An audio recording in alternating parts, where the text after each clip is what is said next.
கள்ளக்கடல் நிகழ்வால் கன்னியாகுமரியில் 8 பேர் உயிரிழந்த நிலையில் எச்சரிக்கை முழுமையாக விலக்கிக் கொள்ளப்படவில்லை என மாவட்ட ஆட்சியர் தெரிவித்துள்ளார். கள்ளக்கடல் சீற்றம் என்றால் என்ன என்பதை விவரிக்கிறது இந்த செய்தி தொகுப்பு.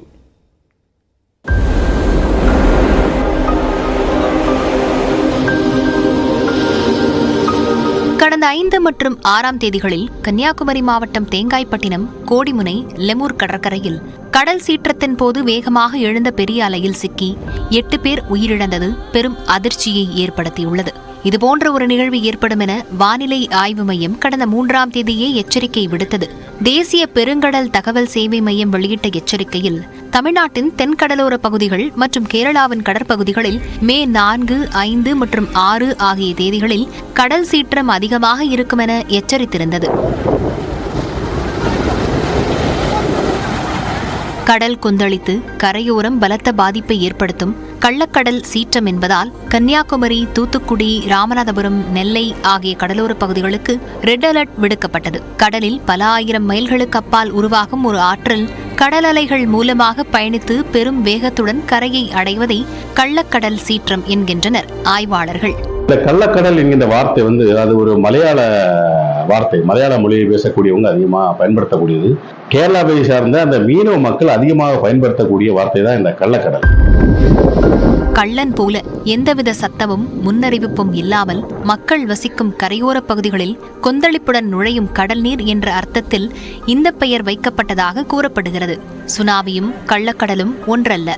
ஆனால் இரண்டிற்கும் உள்ள ஒற்றுமை என்னவென்றால் இரண்டுமே அதிகளவு கடல் மணலையும் வண்டலையும் சுமந்து வரும். இத்தகைய கள்ளக்கடல் அலைகளில் நீச்சல் தெரிந்தவர்கள் சிக்கிக்கொண்டால் கூட தப்பிப்பது கடினம் என்கின்றனர் மீனவர்கள்.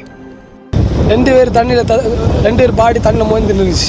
ஒரு பொம்பளை பிள்ளை மட்டும் தத்தடிச்சு நின்றுச்சு. உள்ளே போனால் கரையை கொண்டு வந்துட்டோம். ஆனால் கொண்டு வரும்போது கடல் சீற்றத்தாலே நம்மளை கொண்டு வர முடியும். திரும்பவே அதை விட்டுட்டு எங்கள் உயிரை காப்பாற்றிட்டு நாங்கள் வந்துட்டோம். கள்ளக்கடல் குறித்த எச்சரிக்கை கிடைத்தவுடன் அனைத்து கடற்கரைக்கும் பொதுமக்கள் செல்ல தடை விதிக்கப்பட்ட நிலையில் எச்சரிக்கையையும் மீறி கடற்கரைக்கு சென்றதால் அசம்பாவிதம் ஏற்பட்டதாக மாவட்ட ஆட்சியர் ஸ்ரீதர் தெரிவித்தார். அறிவுரைகள் வழங்கப்பட்டது. இருந்தாலும் ஒரு லாங் ஸ்ட்ரெச்னால 72 கிலோமீட்டர் 42 கிராமங்கள் இருக்குது. ஸோ அதில் ஒரு சில இந்த மாதிரி ஒரு அசம்பாவிதம் நடந்து போச்சு. பட் இன்னும் அந்த ரெட் அலர்ட் இன்னும் லைவ் தான் இருக்குது. மாவட்ட நிர்வாகத்தோடு ஊர் மக்களும் ஒத்துழைத்தால் மட்டுமே இத்தகைய அசம்பாவிதங்களை தடுக்க முடியும் என்றார். மேலும் எச்சரிக்கை முழுமையாக விலக்கிக் கொள்ளப்படாத நிலையில் கடற்கரைகளுக்கு செல்ல பொதுமக்களுக்கு தடை நீடிப்பதாகவும் கூறினார். நியூஸ் 18 தமிழ்நாடு செய்திகளுக்காக நாகர்கோவில் செய்தியாளர் சரவணன்.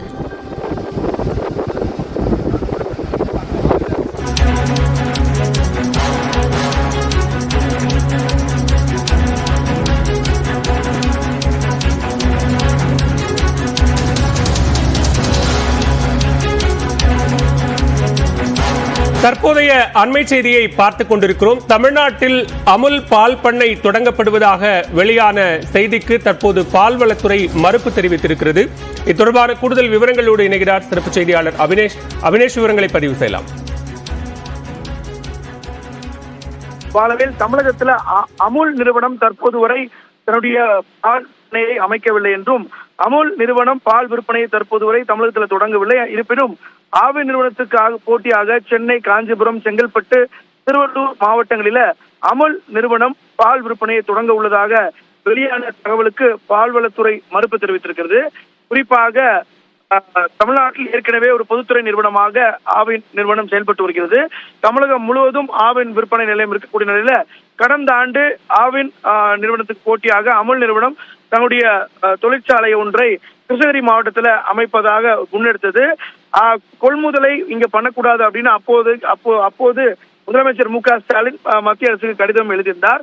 இந்த நிலையில இன்னும் 2 மாதத்துல தன்னுடைய நிறுவனத்தை இங்க தொடங்க போவதாக வந்த செய்திக்கு தமிழ்நாடு அரசின் பால்வளத்துறை மறுப்பு தெரிவித்திருக்கிறது. இந்த வகையில இதுவரை அது போன்ற எந்த வித தகவலும் இல்லை அப்படிங்கிற ஒரு மறுப்பை தெரிவித்திருக்கிறாங்க. பாலவேல், நன்றி அபினேஷ், விரிவான விவரங்களுக்கு.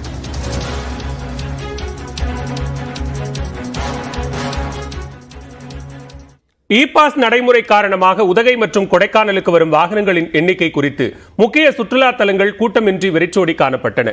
கோடை காலத்தையொட்டி உதகை கொடைக்கானலுக்கு ஏராளமான சுற்றுலா பயணிகள் படையெடுத்த நிலையில் கடும் போக்குவரத்து நெரிசல் ஏற்பட்டது. அதனை கட்டுப்படுத்தும் பொருட்டு இ பாஸ் நடைமுறையை அமல்படுத்தி வாகனங்களின் எண்ணிக்கையை கணக்கெடுக்க தமிழ்நாடு அரசுக்கு நீதிமன்றம் அறிவுறுத்தியுள்ளது. அதன்படி சோதனை சாவடிகளில் நேற்று முதல் இ பாஸ் உள்ள வாகனங்களுக்கு மட்டும் அனுமதி வழங்கப்பட்டு வருகிறது.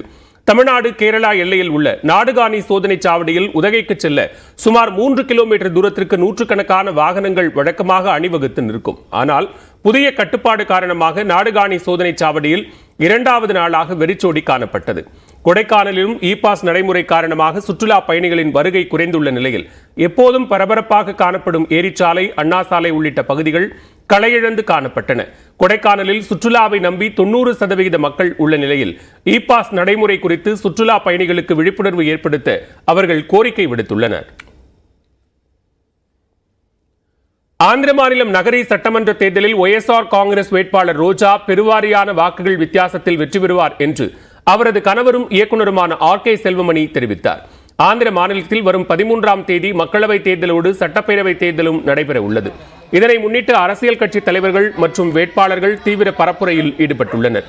நகரி தொகுதியில் ஒய்எஸ்ஆர் காங்கிரஸ் சார்பில் அமைச்சர் ரோஜா மீண்டும் களம் காணும் நிலையில் அவருக்கு ஆதரவாக திரைப்பட இயக்குநரும் ரோஜாவின் கணவருமான ஆர்.கே. செல்வமணி பரப்புரை மேற்கொண்டுள்ளார். தமிழர்கள் அதிகம் வசிக்கும் இந்த தொகுதியில் வீடு வீடாக சென்று துண்டு பிரசுரம் வழங்கி மக்களிடம் ஆதரவு திரட்டினார்.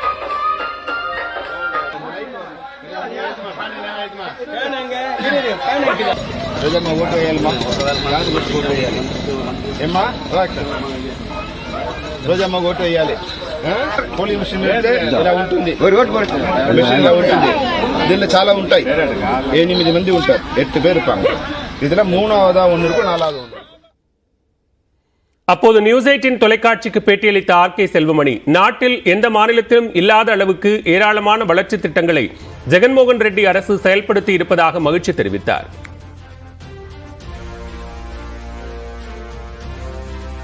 மிகுந்த ஆதரவாக இருக்குது. அதான் இது வரைக்கும் இந்தியாவில் எந்த முதல்வரும் செய்யாத அளவுக்கு அவ்வளோ நல்ல விஷயங்களை இந்த ஜெகன்மோகன் ரெட்டி பண்ணியிருக்காங்க. அதனால் 100% ஏழைகள் இன்னைக்கு அவங்களோட வாழ்க்கை தரமே உயர்ந்திருக்கு. கஷ்டம் இல்லாமல் சாப்பிட்றதுக்கு, தூங்குறதுக்கு மருத்துவ வசதி, ஒரு வீடு, தூங்க ஒரு வீடு, இருக்க ஒரு வீடு, சாப்பிட சாப்பாடு, மருத்துவம், கல்வி, இது எல்லாமே இந்தியாவில் யாரும் பண்ணாத அளவுக்கு பண்ணியிருக்காங்க. அதனால் இதை யாருமே மாற்ற முடியாது. நிச்சயமா மிகப்பெரிய வாக்கு பலத்தோட வெற்றி பெறுவார்.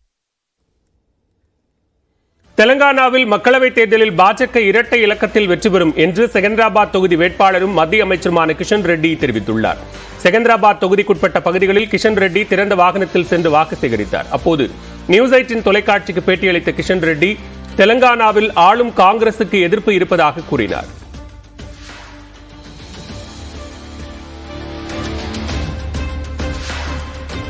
Election is going on very well. Yes.